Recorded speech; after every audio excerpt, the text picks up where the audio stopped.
ETF index mutual funds నేర్చుకుని stock మార్కెట్లో రాణించాలనుకుంటున్నారా? వెంటనే ఈ నెంబర్కి కాల్ చేయండి. నమస్తే, welcome back to Suman TV. Present మనతో పాటు ఉన్నారు TEDx speaker, legendary award winner in real estate, realtor oxygen founder and CEO doctor Nandi Rameshwar Rao గారు. నమస్తే సార్. నమస్తే.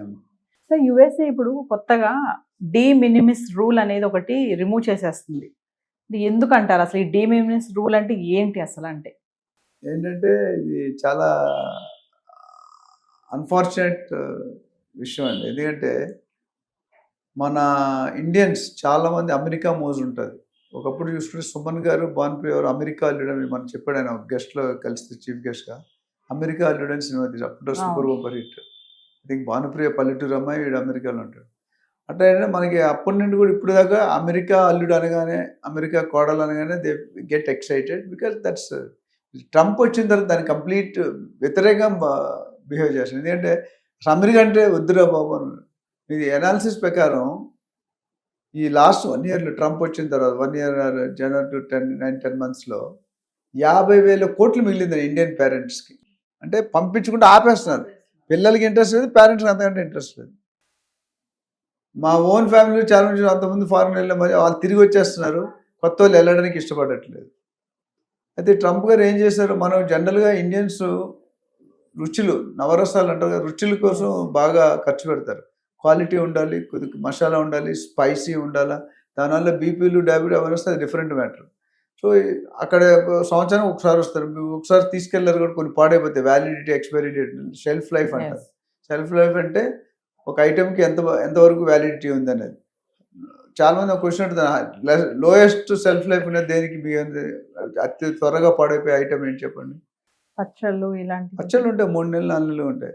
న్యూస్ పేపర్ ఇవాళ చదివి పడేది, మరి రెండోసారి దాన్ని చూడడం అంటే 5 నిమిషాలు 10 నిమిషాలు దాన్ని రాదు, అవునా? అట్లా ice cream maybe 1 day 2 day ఫ్రిడ్జ్లో తీయగానే అవర్స్లో పోతుంది. అట్లా ఇది షెల్ఫ్ లైఫ్ తక్కువ ఉంటే ఒకటి సంవత్సరం 2-3 సార్లు తెప్పించుకోవాలి. సో మొన్న ఒక వీడియో చేసాం, $15,000 per person వేసాడు, ఏది అమెరికా వెళ్ళినందుకు. ఇప్పుడు ఇక్కడ ఏం చేశాడంటే అంతకుముందు $1తో స్టార్ట్ అయింది, $5 అయింది, $200 అయింది, $800, అంచెలంచెలుగా ఒక 30-40 years పెరుగుతూ as of today, as of yesterday ఈ రూలింగ్ అప్లై కాలేదు. ఈ ఫ్రైడే నుండి అప్లై అవుతుంది. Just GO pass, execute order pass అయింది. $800 into $80 or 80 whatever the cost, 65,000-70,000 వరకు ట్యాక్సెస్ లేకుండా ఓన్లీ షిప్పింగ్ ఛార్జెస్. షిప్పింగ్ అంటే మన ట్రాన్స్పోర్టేషన్ ఛార్జెస్, అయితే ఫ్లైట్ కానీ లేకపోతే బోట్ కానీ అంటే షిప్ కానీ, దానికి వేసాడు. ఇప్పుడు ఏం చేసాడంటే కొత్తగా ట్రంప్ గారు ఇచ్చిన నిర్ణయం అంటే నువ్వు $1 $800 కాదు, $10 తీసుకెళ్ళినా దాని మీద ఇంత ట్యాక్స్ కట్టాలి. బై విచ్ ఏమవుతుంది, ల్యాండెడ్ కాస్ట్ ఉంటుంది. Management language landed. ఇప్పుడు మీరు ఒక ప్లైవుడ్ బోర్డ్స్ ఒక లారీ కొనుక్కున్నారు అనుకోండి, ఎక్కడ ఓల్డ్ సిటీలో ఫేమస్ షాపులు ఎక్కడ ఉంటాయి, గోషామాయిలు అక్కడ ఉంటాయి. అక్కడ ఇక్కడ తెచ్చుకోవడానికి 20 kilometers 25 kilometers ఉంది. దానికి మెటీరియల్ కాస్ట్ కాకుండా లేబర్ కాస్ట్ ఉంటుంది, హ్యాండిలింగ్ కాస్ట్, ఎత్తి దించాలి, అంత పెద్ద మీరు నేను చేయలేము. అట్లనే ట్రాన్స్పోర్టేషన్ కాస్ట్ ఉంటాయి, టోల్ ట్యాక్సెస్ ఉంటాయి. ఇవన్నీ కలిపితే ల్యాండెడ్ కాస్ట్ వస్తుంది అనమాట. రియల్ ఎస్టేట్లో ఇల్లు కొనుక్కో, ఫ్లాట్ కాస్ట్ వేరు, బేస్ కాస్ట్ వేరు, ఎమ్యూనిటీస్ వేరు. ఎమ్యూనిటీస్ అంటే club house, electrical power, car parking, sewerage, ఇవన్నీ కూడా వస్తాయి. అట్లా ఇక్కడ ఏమవుతుందంటే మనం ఒక $100 పెట్టి అమెరికాలో కొనుక్కుంటే అంతకుముందు షిప్పింగ్ ఛార్జెస్ 10% 15% అయ్యేది. ఇప్పుడు ఏమవుతుంది, డబుల్ ది కాస్ట్, ఆల్మోస్ట్ 80% 90% అయిపోతుంది. అంటే $10 ఇక్కడ వచ్చి $18 అవుతుంది, కొన్ని రోజులది $20 అయిపోతుంది. $10 ఇక్కడ $20 అమ్మగలం మనం అంటే సేల్స్ పడిపోతుంది. దయపై దానికి ఏమైతే వాళ్ళు గవర్నమెంట్కి ట్యాక్సేషన్ రూపంలో డబ్బులు ఎక్కువ వస్తాయి. ఐటమ్స్ రూపంలో కాకుండా అంత బార్టర్ డీల్ చేశారంటే నా దగ్గర బియ్యం పడతాయి, నీ దగ్గర మెషిన్ గన్స్, ఆర్మీ వెపన్స్ ఉన్నాయి, నేను బియ్యం ఇచ్చి ఆర్మీ బార్టర్ డీల్ అనేది ఎక్స్చేంజ్, డబ్బుల్లో ఉండదు, మెటీరియల్ రూపంలో ఉంటుంది. అంటే సార్ ఇప్పుడు ఈ డి మినిమిస్ రూల్ని కనుక తీసేస్తే మనకి ఏమైనా ఇంపాక్ట్ పడుతుందా సార్? పడుతుంది కదా, డిఫరెంట్. ఎందుకంటే there are lakhs of people in America. వాళ్ళందరూ ఇండియా నుండి దొరికే, కొన్ని బయట దొరకవు కదా.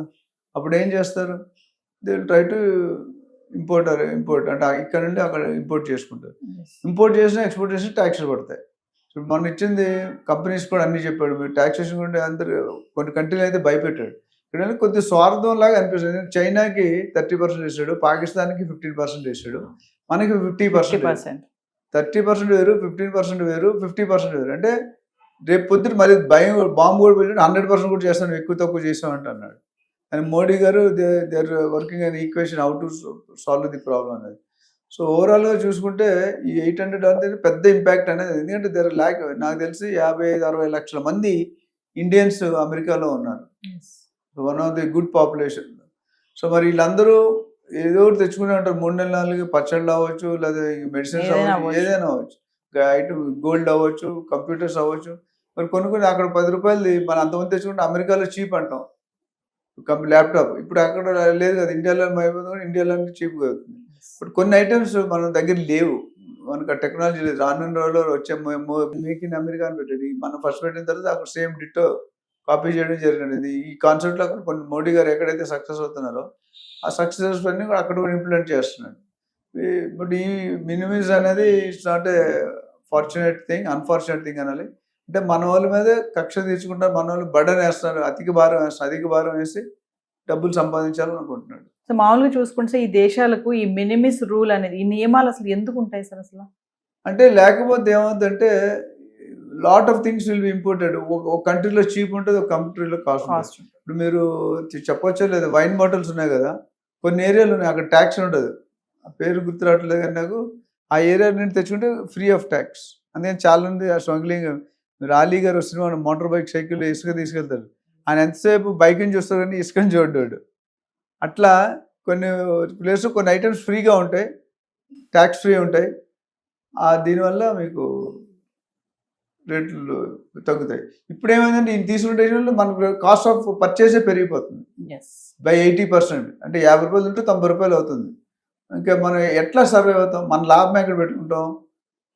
కస్టమర్కి కస్టమర్ అడుగుతాడు ₹50, నువ్వు ₹10, ₹5 నుంచి పట్టించుకోడు, 10-20% పెట్టి 80% పెరిగితే వెరీ టఫ్ కదా. అది వాంటెడ్లీ తీసుకున్న డెసిషన్ అనిపిస్తుంది. మేబీ వాళ్ళ కంట్రీకి కొద్దిగా డబ్బులు రావచ్చు, బట్ మనకు డబ్బులు వస్తాయి కదా. తెలుగులో సామెత ఉంది, నాకు ఒక్కనే తీసిన పర్లేదు, ఇద్దరు అమ్మాయికి 2 కళ్ళు తీసే అంటాడు. అది సాడిజం, అది అలా చేయకూడదు. సో ఇది కూడా దగ్గర అదే, ఒక్క యాక్షన్ కాదు, వీసా కానీ, బర్త్ టూరిజం కానీ, స్టెమ్ ఓపీటీ కానీ, ఓపీటీ కానీ, జనాలు ఇవన్నీ కూడా మనకు ఎగెనిస్ట్గా నడుస్తున్నాయి. ఇన్ని 150 సంవత్సరాలు బట్టి బర్త్ టూరిజం ఎవరు మాట్లాడలేదు. ఈయన వచ్చి కొత్తగా తీసేసారు. ఎంతో మంది ప్రెసిడెంట్లు వచ్చారు, 2 టర్మ్స్ చేశారు. బట్ ఈయన ఏంటంటే he wants to rewrite the history, చరిత్రలో చిరస్థాయిగా నిల్చోవాలనుకునేది. బట్ అట్ వాట్ కాస్ట్ అనేది రేపు పొద్దుట what is the damage being done to America. Thank you sir.